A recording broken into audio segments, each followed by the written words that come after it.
There is that the funeral was, as we know, we African as our tradition. Eh? When we are making our funeral, we just use our language, Swahili, or you can use your tribe language. For example, we are in Bukoba. You could have been talking in Kihaya language. Right. But at that time, you see that there was a priest there who was talking there in English, while the majority of the public which was there, they don't know English. Even if there are some who knows English, but most of them, they don't know English. This means that just the man was taken and they put aside. He was told that you now, we take what was being said there in that language of Kihaya, we put it in English, and then you as a priest now give it to us. We'll be having our photos. And did he compensate them something when he was they was talking in English? Did you give them any donation? It is not easy to know, but I am sure that he did that. You know, that man was very wise. When he was paying something to somebody, you don't need somebody to be there. For example, he worked with Mr. Mugamba. And even when we were going to the Iceland, I was with Mr. Mugamba. But I didn't know how much Mugamba was given. But what I can remember, there was when he was at the Iceland there, he told Mr. Mugamba to tell him something about the history of Africa. But Mr. Mugamba told him to give him 200,000 shillings. And then he said no. Which is equal to how much dollars? $200. $200 by that time. And then he said, no, I cannot give you $200. I give you $100.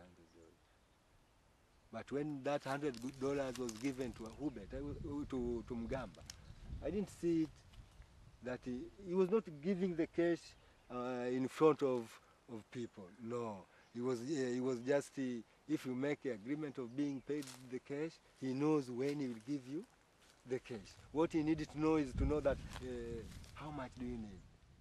Me peddling the cassia,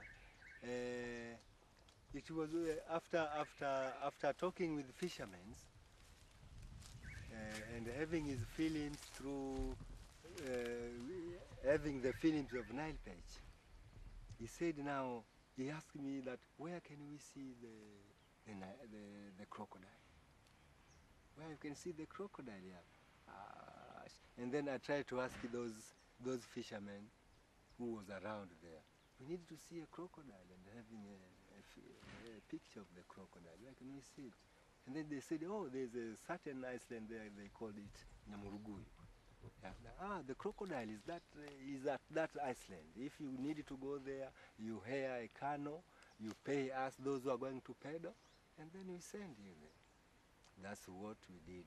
That is when you saw me pedaling. Now, when we was going to Nyamuruguyu, right. And there were some fishermen coming from that side. Okay, you yes, see, yes, making yes, now a cross, yeah. Yes, cross, yeah. Each other. Very nice. Yeah. He have their film also. Even to try to talk with them, I think there was something I told them, if I don't forget, but I talked with them. Yeah, you spoke to them. Yeah, I spoke to them. Yeah, Well, yes. You see? Yeah, after that, we continue with our safari. Right. I see. When nearly to meet that Iceland, we meet some guys, how can you call these people? Diving people. Divers. Divers. Yeah, divers. Yes. But with their nets. Yeah, they have like something like flotation stuff, you know, that you can use on the boat. You see, like okay, what you call the flotation? Yeah, very nice. Boya. Yeah, stuff, just floating. Yes. Very nice. Now those guys have got, they have got nets. Right. Fishing. Right. At that time, we get them swimming there, because they put their net around, and I don't know whether they get in the water, trying as following the fish. When the fish sees him, the fish starts running. Right. When it starts running, it will go one by one up to the net. It means that he is going to be caught there because it's going faster, running for the man, who is following him. Yeah. That's what was done there. After that, we go up to Nyamuruguyu. We meet the crocodile. You have the film of the crocodile. After having the film of crocodile, they even have some photos. We go up to the hill of that Nyamuruguyu, which was easy for them to see Njia Panda Nyegezi. Okay. Now they took the picture from there, and all parts which they see that, oh, that part is very nice. It's very nice. Yeah, all that was taken. After that they said, let's be back. We returned up to the site. After that, we rested there almost 1 hour. They were very tired and it was very sunny. Their skin starts to bring problems to them. They still taking the tubes, brightening in their skin. After that, we come one by one up to the rest house here where they lodged. But the other things, this guy was say that the fishermen in Tanzania, especially in Lake Victoria, they are very, very, very poor. Is that, can you comment anything about that? Yeah, this one, this Mr. The fisherman is poor actually. If we needed the truth, now that you just say the truth, the fishermen are poor. Why the fishermen are poor is because of what? These people are working in the water in very hard condition, very bad condition. But when he appear at the lakeside with his fish, he needed to sell the fish in order to help him. Right.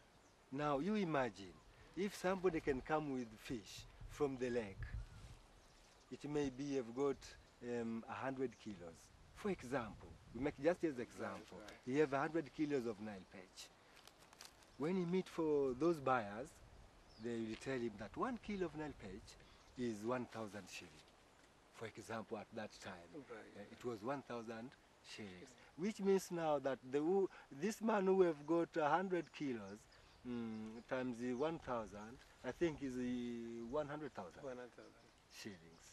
And this 100,000 shillings is not for the one person, because you can't fish yourself. You are fishing in a group.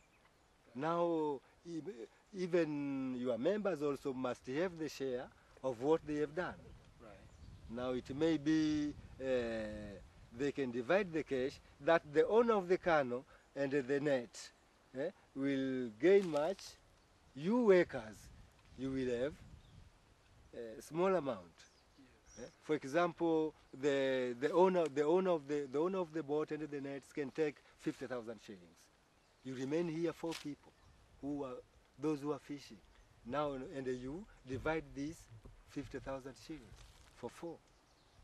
Even if you divide their, how much? About 12,500. Now, when are you going to develop your life?